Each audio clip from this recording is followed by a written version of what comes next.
Well, since it was founded in 1948, the National Youth Orchestra has nurtured some of the UK's brightest and best orchestral players. Today, it's extended that brief to also work with aspiring young composers, and it reaches out to talented musicians beyond the orchestra through its NYO Inspire initiative. The Proms and the NYO have a long history together. This is the orchestra's 50th concert since their Proms debut back in 1955 under the baton of Sir Adrian Boult.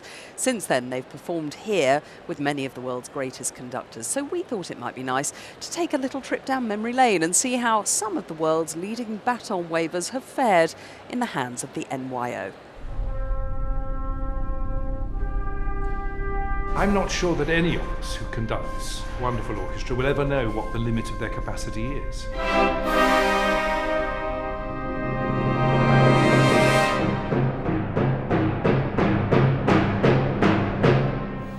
I was at Orchestra, aged from 13 to 19, and as ever, they sound like one of the greatest orchestras in the world. A live concert, when conductor and orchestra deliver, as the exhilaration is felt in the hall. There's no experience like it. I think that young people must be exposed to that.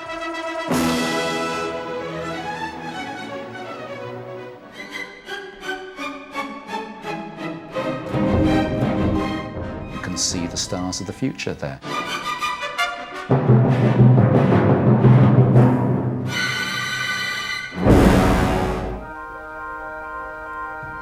The marvelous thing with young people, that's their devotion. To rehearse with them, you have the impression that when you have them in your hand, literally, there is not a single moment of inattention.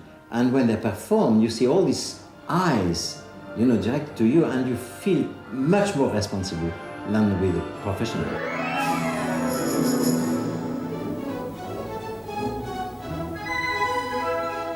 I work with the National Youth Orchestra just as I rehearse any professional orchestra. There is no difference. They don't like to see a difference themselves, they like to be treated the right way. I think that when you're working with any orchestra, the interaction between the people is crucial. But within a youth orchestra, it's even more important. They have to really, really look each other in the eyes. And that's difficult to do when you're young, I think.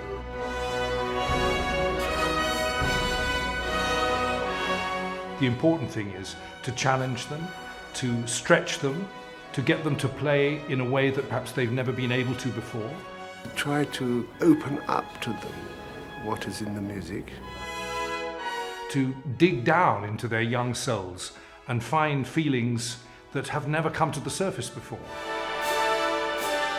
And to drag them in emotionally. And I can't think of any better reason for having an orchestra than that.